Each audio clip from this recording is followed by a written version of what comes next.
আসসালামু আলাইকুম বন্ধুরা, অনেকদিন পরে যাচ্ছি গাজীপুর ময়দান বাইপাস বিশ্ব রোড। তো ওইখানে যাচ্ছি গরুর কালাবোনা খেতে। তো চলে আসলাম গাজীপুর চৌরাস্তা বাইপাসে। তেমন গাড়ি ঘোড়া নাই, তবে রিক্সার জন্য আমার বোন রাস্তা পার হতে পারছিল না, তাই ওরে ধরে আমি রাস্তা পার করে দিলাম। তো রাস্তা পার হয়ে আসলাম ঘোড়াশাল বাইপাস রোড, ঘোড়াশাল অথবা মোবাইল আপনারা যেটাই বলেন। তবে এই রাস্তাটা অনেক সুন্দর, অক্কর বক্কর লক্কর চক্কর। যদি এই রাস্তা দিয়ে অটো দিয়ে আসেন তাহলে আপনাদের মাজা একদমই ঠিক থাকবে না। তবে ভাঙা শুধু এই অল্প একটুই, বেশি দূর না, জাস্ট আধা কিলোমিটার ভাঙা। কিন্তু সামনে একটি রাস্তা আছে অনেক সুন্দর, অমায়িক। ওই রাস্তাতে টিকটকাররা টিকটক করে, আর অনেকে ব্লগ করতে আসে। খুব সুন্দর একটি পয়েন্ট। এটা হচ্ছে টোল বক্স। এখান দিয়ে গাড়ি গেলে টোল দিতে হবে, কারণ এই রাস্তা দিয়ে একদমই শর্টকাট চিটাগাং, সিলেট, কুমিল্লা, তারপর হচ্ছে নারায়ণগঞ্জ আপনারা একদমই সহজে যেতে পারবেন। তো বন্ধুরা, ফাইনালি চলে আসলাম ময়দান বিসমিল্লাহ কালাবোনা রেস্টুরেন্টে।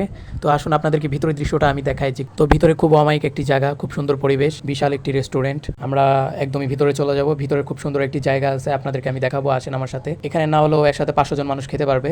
তো ভিতরেও ঢুকছি আমরা। এই হচ্ছে ভিতরে যে পুরা রেস্টুরেন্টের মতোই, খুব সুন্দর ডেকোরেশন, উপরে এসি লাগানো আছে। তো এখন ফ্রেশ হয়ে এখানে বসে পড়বো। বসার সাথে সাথে ওইটার আসলো খাবারের অর্ডার দেওয়া হলো। আলহামদুলিল্লাহ খাবার চলে আসছে। এখানকার আলু ভর্তা, ডাল, ভাজি, সালাদটা খুবই টেস্টি ছিল। তো বন্ধুরা, ফাইনালি চলে আসলো ঐতিহ্যবাহী কালাবোনা, গরুর কালাবোনা, যেটা অনেক বড় বড় পিস ছিল এবং কালাবোনাটা খুবই সফট, নরম এবং ধরলে খুব গলে যায়। যেহেতু আপনাদের জন্য এই মিনি ব্লগটা তৈরি করব, তাই আমার আপুকে বলছিলাম তুই ক্যামেরাটা ধর, আমি খাওয়া দাওয়া করি, তুই ভিডিও কর। বন্ধুরা, খুব সুন্দর একটি কালাবোনা ছিল। মনে হচ্ছে যে গাজীপুরের ভিতরে এই ফার্স্ট প্রথম আমি খাইলাম। এত মজা ছিল, খুবই টেস্টি। তো খাওয়া দাওয়া শেষে নিয়ে আসলো মাঠাটাও অস্থির ছিল, খুবই মজাদার। এখানে খাওয়া দাওয়া পেট চুক্তি, মাত্র 320 টাকা। আপনারাও চাইলে আসতে পারেন। এটা হচ্ছে গাজীপুর ময়দান বাইপাস বিশ্ব রোড, খুব সহজে আসতে পারবেন আপনারা।